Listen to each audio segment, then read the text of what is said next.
ओम नमो शिवाय मोर स्नेहर छात्र छात्री माने दीपू सर ज्ञान यूट्यूब चैनल को स्वागत करुच्ची। आज पिलामाने मु ओटीईटी पिलामानंक पई गोटे सुंदर वीडियो नहीं आसी। ओटीईटी पेपर 1 एवं पेपर 2 पिलामानंक पई सोशल स्टडीज रो इतिहास रो आज किछि बच्चा बच्चा एमसीक्यू क्वेश्चन नहीं आसी। पिलामान देखो 28 तारीख दिन ओटीईटी एग्जाम अच्छी ताकू आखि आगे रखी आज सोशल स्टडीज इतिहास किसी बच्चा बच्चा एमसीक्यू आलोचना करी जहाँकि विगत दिन मानक परीक्षार आसीला एवं ये क्वेश्चन गुड़िक निश्चय पिलामाने तुम एग्जाम आसवा सुनिश्चित। ये भिडियोटी पेपर 1 एवं पेपर 2 पिलामानक उद्दिष्ट। वर्तमान पिलामाने मु इतिहास एमसीक्यू आलोचना कर। जैन धर्मर केते जन तीर्थकर थिले ना 24 जन। पिलामान मन रखिथिबो जैन धर्मर 24 नंबर तीर्थकर किए थिले वर्धमान महावीर। 2 नंबर जैन धर्मर प्रथम तीर्थकर किए थिले ना जैन धर्मर प्रतिष्ठाता व प्रथम तीर्थकर थिले ऋषभनाथ। क्वेश्चन आसे 23 नंबर तीर्थकर किए थिले ना पार्श्वनाथ। 3 नंबर कहिछि काहाकू पुरी साधारणीय कुहा जाउतला काहाकू पुरी साधारणीय गल उत्तर होछि पार्श्वनाथ। वर्धमानकर पिता किए थिले पिलामान तो वर्धमानकर पिता सिद्धार्थ थिले। वर्तमान महावीर नालंदा गस्त समय किए तांकर शिष्यत्व ग्रहण करते जो वर्तमान महावीर नालंदा जाइतिले सेतबळे गोसाळ माखलीपुत तांकर शिष्यत्व ग्रहण करते। वर्तमान महावीर केउ दिन दिव्यगान लाभ करते जे वर्तमान महावीर पिला माने केउ दिन उत्तर होछि बैशाख शुक्ल पक्ष दशमी तिथि से पाइतिले दिव्यगान। वर्तमान महावीर केउठारे 11 जन ब्राह्मण को जैन धर्म रे दीक्षित करथिले जे वर्तमान महावीर 11 जन ब्राह्मण को जो दीक्षित कले जैन धर्म को जगह ना विपुलाचल। नेक्स्ट सद विश्वास सद ज्ञान सत कर्म। सद विश्वास सद ज्ञान सत कर्म ए तीनोटी कोन कोनी जैन धर्म रे त्रिरत्न। एटा परीक्षा 2 मार्क के आसे। जैन धर्मर केउ ग्रंथ रे महावीर प्रचारित वाणी को संकलन करा जाइछि। आउर छ रिपीट करछि जैन धर्मर केउ ग्रंथ रे महावीर प्रचारित वाणी को संकलन करा जाइछि उत्तर होछि अंग। नेक्स्ट पिला माने क्वेश्चन कहिछि कर्नाटकर श्रवण बेलगोला ठारे अवस्थित गोमतेश्वर नामक बाहुबली मूर्तिर निर्माता किए। जो गोमतेश्वर बाहुबली मूर्ति निर्माता होचंदी गंगराजा रचमल। श्रुतांग केउ धर्म रे संकलित पुस्तक श्रुतांग एटा उत्तर पिला मानुची जैन धर्म। जैन धर्मर दिव्यगान को कोन कहा जाय? जैन धर्म दिव्यगान को पिला माने कैवल्य कहा जाय।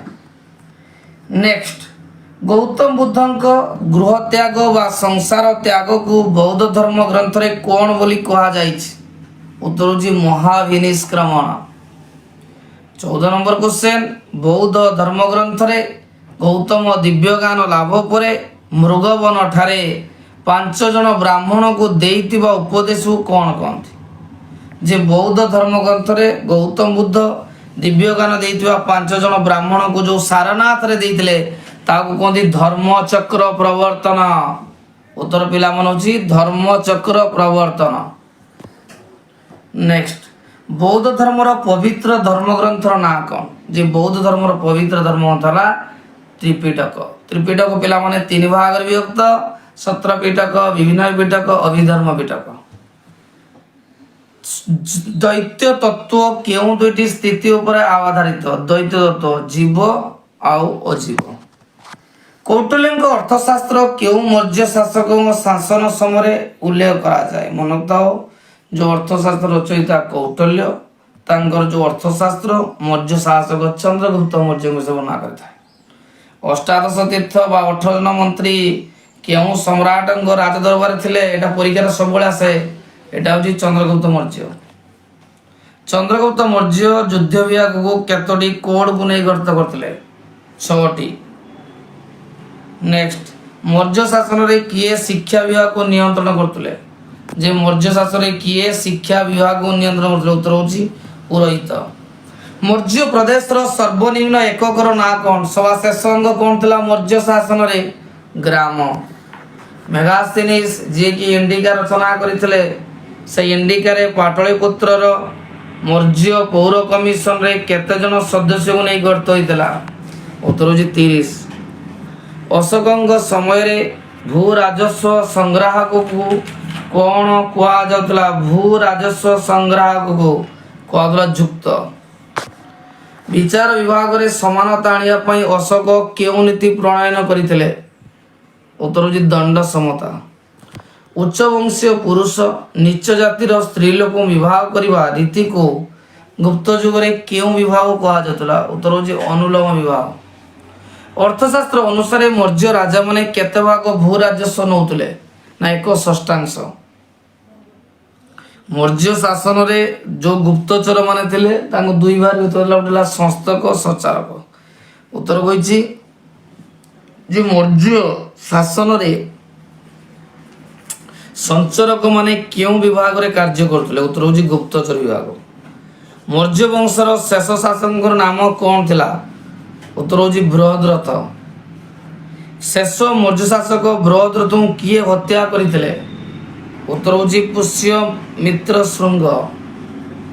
ନାଳନ୍ଦା ମହାବିହାରର ନିର୍ମାତା କିଏ? ନାଳନ୍ଦା ମହାବିହାର ନିର୍ମାତା ହେଉଛି ଶକ୍ରାଦିତ୍ୟ। ଗୁପ୍ତ ଯୁଗରେ କେଉଁ ସ୍ଥାନ ଚନ୍ଦନ କାଠ ପାଇଁ ପ୍ରସିଦ୍ଧ? ମଳୟଗିରି। ଗୁପ୍ତ ଯୁଗରେ ନିର୍ମିତ ବୁଦ୍ଧଙ୍କର ବିଶାଳ ତାମ୍ର ମୂର୍ତ୍ତି କେଉଁଠାରୁ ଆବିଷ୍କାର ହୋଇଥିଲା? ଉତ୍ତର ହେଉଛି ସୁଲତାନଗଞ୍ଜ। ନ୍ୟାୟବିନ୍ଦୁ ଦର୍ଶନ ଶାସ୍ତ୍ର କିଏ ରଚନା କରିଥିଲେ? ଧର୍ମକୀର୍ତ୍ତି। କଳିଙ୍ଗର ରାଜଧାନୀ ସେତେବେଳେ କ'ଣ ଥିଲା? ନା ତୋଷାଳୀ। କେଉଁ ବୌଦ୍ଧ ସନ୍ନ୍ୟାସୀଙ୍କ ଦ୍ୱାରା ଅଶୋକ ବୌଦ୍ଧ ଧର୍ମରେ ଦୀକ୍ଷିତ ହୋଇଥିଲେ? ଉତ୍ତର ହେଉଛି ଉପଗୁପ୍ତ। କେଉଁ ମସିହାରେ ଅଶୋକ କଳିଙ୍ଗ ଆକ୍ରମଣ କରିଥିଲେ? ଉତ୍ତର ହେଉଛି ପିଲାମାନେ 261। କଳିଙ୍ଗ ଯୁଦ୍ଧ ଅଶୋକଙ୍କଠାରେ କି ପରିବର୍ତ୍ତନ ଆଣିଥିଲା? ନା କଳିଙ୍ଗ ଯୁଦ୍ଧ ଅଶୋକଙ୍କୁ ଚଣ୍ଡାଶୋକରୁ ଧର୍ମାଶୋକରେ ପରିଣତ କରିଥିଲା। ଅଶୋକଙ୍କ ସମୟରେ ମନ୍ତ୍ରିମଣ୍ଡଳଙ୍କୁ କେଉଁ ନାମରେ ଡକାଯାଉଥିଲା? ନା ପରିସା। ଅଶୋକ ଧର୍ମ ପ୍ରଚାର ପାଇଁ ନିଜର ପୁତ୍ର ଓ କନ୍ୟାକୁ କେଉଁ ସ୍ଥାନକୁ ପ୍ରେରଣ କରିଥିଲେ? ଉତ୍ତର ହେଉଛି ସିଂହଳ। ଯେ ସଂଘମିତ୍ରା ପୁଅ ଆଉ ମହେନ୍ଦ୍ରକୁ ପଠାଇଥିଲେ ସିଂହଳ। ମୌର୍ଯ୍ୟ ଶାସନ ବିଷୟରେ ଜାଣିବା ପାଇଁ କେଉଁ ରାଜାଙ୍କ ଅଭିଲେଖ ଗୁରୁତ୍ୱପୂର୍ଣ୍ଣ? ନା ଅଶୋକ। ମୌର୍ଯ୍ୟ ସରକାର କେଉଁ ଶାସନ ଉପରେ ପ୍ରତିଷ୍ଠିତ ହୋଇଥିଲା? ଉତ୍ତର ହେଉଛି ରାଜତନ୍ତ୍ର। ମୌର୍ଯ୍ୟ ରାଜାଙ୍କ ଧର୍ମ ଉପଦେଷ୍ଟାଙ୍କୁ କ'ଣ କୁହାଯାଉଥିଲା? ପୁରୋହିତ। ମୌର୍ଯ୍ୟ ଶାସନରେ ରାଜସ୍ୱ ଆଦାୟ ମୁଖ୍ୟ ପଦବୀର ନାଁ କ'ଣ ଥିଲା? ସମାହର୍ତ୍ତା। ମଗଧ ଅନ୍ୟ କେଉଁ ନାମରେ ପରିଚିତ ଥିଲା? ପ୍ରାଚୀ। ମୌର୍ଯ୍ୟ ସମ୍ରାଟଙ୍କୁ ସମ୍ବାଦ ପରିବେଷଣ କରୁଥିବା କର୍ମଚାରୀଙ୍କ ନାମ କ'ଣ ଥିଲା? ପ୍ରତିବେଦକ। କିଏ ଅଶୋକଙ୍କର ପିତା ଥିଲେ? ନା ବିନ୍ଦୁସାର। ମନେ ତ ଛୁଆ ଚନ୍ଦ୍ରଗୁପ୍ତ ମୌର୍ଯ୍ୟ, ଚନ୍ଦ୍ରଗୁପ୍ତ ମୌର୍ଯ୍ୟଙ୍କ ପୁତ୍ର ହେଲା ବିନ୍ଦୁସାର, ବିନ୍ଦୁସାରଙ୍କ ପୁତ୍ର ହେଲା ଅଶୋକ। କାହାକୁ ଦେବାନାଙ୍ଗ ପ୍ରିୟଦର୍ଶନୀ ବୋଲି କୁହାଯାଏ? ନା ଅଶୋକ। କାମସୂତ୍ର ରଚୟିତା କିଏ? ଏଟା ପରୀକ୍ଷାରେ ଆସେ ବାତ୍ସାୟନ। କାହାର ପୃଷ୍ଠପୋଷକତାରେ ସାଞ୍ଚି ସ୍ତୂପ ନିର୍ମିତ ହୋଇଥିଲା? ଅଶୋକ। ପାଟଳିପୁତ୍ରର ପୌର ପରିଷଦକୁ କେତେ ଭାଗରେ ବିଭକ୍ତ କରାଯାଇଛି? 6ଟି। ବାସବଦତ୍ତାର ରଚୟିତା କିଏ? ସୁବନ୍ଧୁ। ମୌର୍ଯ୍ୟ ଶାସନ ବ୍ୟବସ୍ଥାରେ ଆରକ୍ଷୀ ବିଭାଗର ମୁଖ୍ୟଙ୍କୁ କ'ଣ କୁହାଯାଉଥିଲା? ଦଣ୍ଡପାଳ।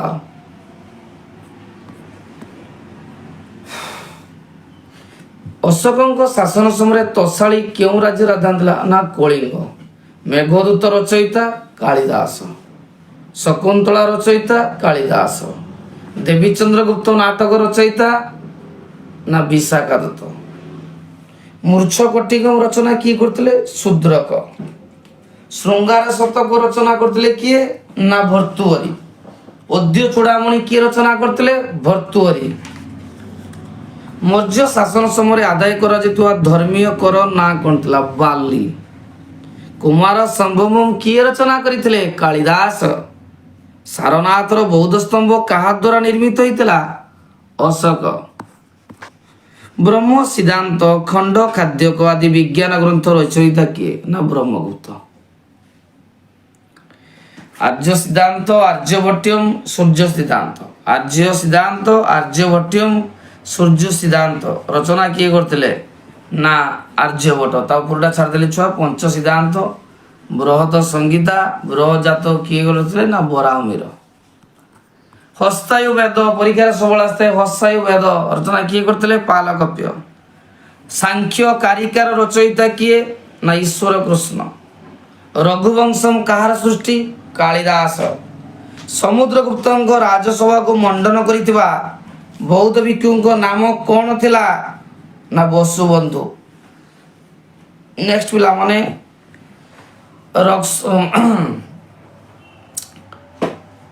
କେଉଁ ଗୁପ୍ତ ରାଜାଙ୍କ ସମୟରେ ଅଶ୍ୱମେଧ ଯଜ୍ଞ ଅନୁଷ୍ଠିତ ଥିଲା? ଉତ୍ତର ହେଉଛି ସମୁଦ୍ରଗୁପ୍ତ। ପ୍ରାଚୀନ ଭାରତରେ କାହାକୁ ଭାରତୀୟ ନେପୋଲିଅନ ବୋଲି କୁହାଯାଏ? ସମୁଦ୍ରଗୁପ୍ତ। ମୌର୍ଯ୍ୟ ଯୁଗର କେଉଁ ନ୍ୟାୟାଳୟ ଦ୍ୱାରା ଦେୱାନୀ ମକଦ୍ଦମାର ବିଚାର କରାଯାଇଥିଲା? ଉତ୍ତର ହେଉଛି ଧର୍ମସ୍ଥାନୀୟ। 73 ଗୁପ୍ତ ରାଜା ମାନେ କେଉଁ ଧର୍ମରେ ପୃଷ୍ଠପୋଷକ ଥିଲେ? ଉତ୍ତର ହେଉଛି ବ୍ରାହ୍ମଣ୍ୟ ହିନ୍ଦୁ ଧର୍ମ। କିଏ ଗଣିତରେ ଦଶମିକ ପଦ୍ଧତି ଓ ଶୂନ୍ୟର ବ୍ୟବହାର ସମ୍ପର୍କରେ ସୂଚନା ଦେଇଥିଲେ? ଉତ୍ତର ହେଉଛି ଆର୍ଯ୍ୟଭଟ୍ଟ। ଶଲ୍ୟ ଚିକିତ୍ସାର ଜନକ କିଏ? ସୁଶ୍ରୁତ। କିଏ ନ୍ୟୁଟନଙ୍କ ପୂର୍ବରୁ ମାଧ୍ୟାକର୍ଷଣ ଶକ୍ତି ସମ୍ପର୍କରେ ସୂଚନା ଦେଇଥିଲେ? ବ୍ରହ୍ମଗୁପ୍ତ। ଗୌତମଙ୍କର ସଂସାର ତ୍ୟାଗ କରୁଥିବାର ଦୃଶ୍ୟ ଅଜନ୍ତାର କେତେ ନମ୍ବର ଗୁମ୍ଫାରେ ଅଙ୍କିତ ହୋଇଛି? ଉତ୍ତର ହେଉଛି 19। ଅଜନ୍ତାର କେତେ ନମ୍ବର ଗୁମ୍ଫାରେ ଅଙ୍କିତ ହୋଇଛି ମାତା ପୁତ୍ରଙ୍କର ଛବି?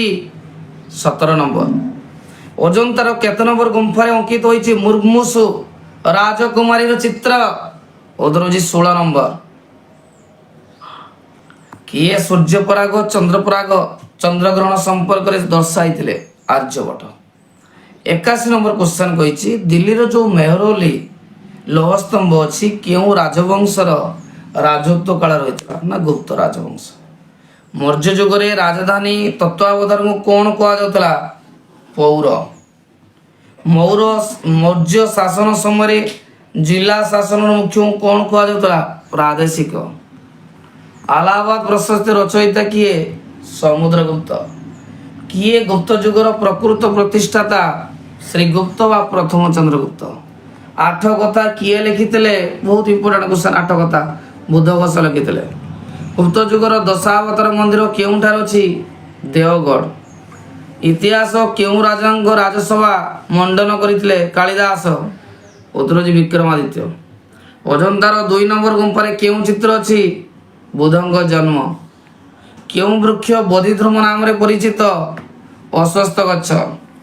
ମହାବୀର କେଉଁଠାରେ ଦିବ୍ୟଜ୍ଞାନ ଲାଭ କରିଥିଲେ? ଜୁମ୍ବିକ ଗ୍ରାମ। 52 ନମ୍ବର କ୍ୱେଶ୍ଚନ୍ ଜୈନ ଧର୍ମର ତ୍ରୟୋବିଂଶ ପ୍ରଚାରକ କିଏ? ପାର୍ଶ୍ୱନାଥ। ଚତୁରାର୍ଯ୍ୟ ଧର୍ମ କିଏ ପ୍ରଚାର କରିଥିଲେ? ପାର୍ଶ୍ୱନାଥ। ପାର୍ଶ୍ୱନାଥଙ୍କ 4 ଗୋଟି ନୀତି ସହିତ ମହାବୀର କେଉଁ ନୀତି ସଂଯୋଗ କରିଥିଲେ? ପାର୍ଶ୍ୱନାଥ 4ଟା କରିଥିଲେ, ତାକୁ ନେଇ ଚତୁରାର୍ଯ୍ୟ ଧର୍ମ। ଇଏ କରିଥିଲେ ଆଉ ଗୋଟେ ବ୍ରହ୍ମଚର୍ଯ୍ୟ ଯୋଡ଼ିଲେ, ତାକୁ ନେଇ ପଞ୍ଚମହାପାତ୍ର। 55 ନମ୍ବର କ୍ୱେଶ୍ଚନ୍ ବୌଦ୍ଧ ଭିକ୍ଷୁ ଓ ଭିକ୍ଷୁଣୀ ମାନଙ୍କର ଆଶ୍ରୟସ୍ଥଳୀକୁ କ'ଣ କୁହାଯାଉଥିଲା? ବିହାର। କେବେ ବର୍ତ୍ତମାନ ମହାବୀର ଜନ୍ମ ନେଇଥିଲେ? 540। ବର୍ତ୍ତମାନ ମହାବୀର କେଉଁଠାରେ ଜନ୍ମଗ୍ରହଣ ଥିଲେ? କେଉଁ ଗ୍ରାମର? ନା ବୈଶାଳୀ ଅନ୍ତର୍ଗତ କୁନ୍ଦ ଗ୍ରାମରେ। 98 କେଉଁଠାରେ ମହାବୀର ଦେହତ୍ୟାଗ କରିଥିଲେ? ପାବା। ଓଡ଼ିଶାର କେଉଁ ସମ୍ରାଟ ଜୈନ ଧର୍ମର ପୃଷ୍ଠପୋଷକ ଥିଲେ? ଖାରବେଳ। ବୌଦ୍ଧ ଧର୍ମର ପ୍ରତିଷ୍ଠାତା କିଏ? ଗୌତମ ବୁଦ୍ଧ। ଗୌତମ ବୁଦ୍ଧ କେଉଁଠାରେ ଜନ୍ମଗ୍ରହଣ କରିଥିଲେ? କପିଳାବସ୍ତର ଲୁମ୍ବିନୀ ଉଦ୍ୟାନରେ। 102 ଛୁଆ ଗୌତମ ବୁଦ୍ଧ କେବେ ଜନ୍ମଗ୍ରହଣ କରିଥିଲେ? ନା 566। ନେକ୍ସଟ କ୍ୱେଶ୍ଚନ୍ ଗୌତମ ବୁଦ୍ଧଙ୍କ ପିତାଙ୍କ ନାମ କ'ଣ ଥିଲା? ସୁଦଧନ। ବୁଦ୍ଧ କେଉଁ କ୍ଷତ୍ରିୟ ସମ୍ପ୍ରଦାୟରେ ଥିଲେ? ଶାକ୍ୟ। କେଉଁଠାରେ ବୁଦ୍ଧ ଦିବ୍ୟଜ୍ଞାନ ଲାଭ କରିଥିଲେ? ନା ବୁଦ୍ଧ ଗୟାରେ। କେଉଁଠାରେ ବୁଦ୍ଧ ପ୍ରଥମେ ତାଙ୍କ ଦ୍ୱାରା ଆବିଷ୍କୃତ ସତ୍ୟକୁ ପ୍ରଚାର କରିଥିଲେ? ସାରନାଥ। ବୌଦ୍ଧ ଧର୍ମର ପବିତ୍ର ଧର୍ମଗ୍ରନ୍ଥ ନାଁ କ'ଣ? ତ୍ରିପିଟକ। କେଉଁ ସ୍ଥାନରେ ବୁଦ୍ଧଙ୍କ ନିର୍ବାଣ ପ୍ରାପ୍ତି ହୋଇଥିଲା? କୁଶୀନଗର। ବୁଦ୍ଧ କେବେ ଦେହତ୍ୟାଗ କରିଥିଲେ? 486। ନେକ୍ସଟ ଛୁଆ ପ୍ରଥମ ବୌଦ୍ଧ ସମ୍ମିଳନୀ ଯେଉଁ 486 ଦେଇଥିଲା ମଗଧ ରାଜଧାନୀ ରାଜଗୃହଠାରେ, ଏଠାର ଅଧ୍ୟକ୍ଷତା କିଏ କରିଥିଲେ? ନା ମହାକାଶ୍ୟପ। କିଏ ନଟପୁତ୍ର ନାମରେ ପରିଚିତ? ମହାବୀର। ନେକ୍ସଟ ପିଲାମାନେ ଦେଖ ଗୌତମ ବୁଦ୍ଧ ଜୀବନ କାଳରେ କେଉଁ ରାଜା ତାଙ୍କର ଶିଷ୍ୟତ୍ୱ ଗ୍ରହଣ କରିଥିଲେ? ନା ବିମ୍ବିସାର। ଗୌତମ ବୁଦ୍ଧ କେଉଁ ନଦୀ କୂଳରେ ଦିବ୍ୟଜ୍ଞାନ ପାଇଥିଲେ? ନିରଞ୍ଜନ। क्या एशियार आलोक कहुए गौतम बुद्ध भारतर लुथर किए ना से गौतम बुद्ध ओडिशार केउंठारे बौद्ध कीर्ति अच्छी ना रत्नगिरी महावीर केउ नदी कूल दिव्यगान लाभ करते रिजु पालिका केउठी जैन ग्रंथर एक धर्म ग्रंथ मन तो जैन धर्म धर्म अंग उपांग कल्पसूत्र ये कल्पसूत्र देछि जैन ग्रंथ गुड़िक क्यों भाषा लिखित होगा द्वारा जैन धर्म को साधारण लोके सहजर बुझीते उत्तर हूँ अर्ध महारथी मौर्य वंशर प्रतिष्ठाता किए ना चंद्रगुप्त मौर्य अशोक राज्यवशाकर केउं वर्षरे कलिंग आक्रमण करते उत्तर हूँ अष्टम अशोक केउं शिलालेखरे कलिंग युद्ध विषय उल्लेख करिसंती त्रयोदश शिलालेख पिला माने वर्तमान देखो मो यूनिट 2 रो समस्त एमसीक्यू क्वेश्चन गुडी आलोचना कली परवर्ती वीडियो रे मो यूनिट 2 रो 2 मार्किया 3 मार्किया आलोचना करबी एवं लॉन्ग क्वेश्चन मध्य यूनिट 2 रे मु देबी पिला माने वीडियो भल लागितो नियाते लाइक करिवो कमेंट करिवो एवं चैनल को सब्सक्राइब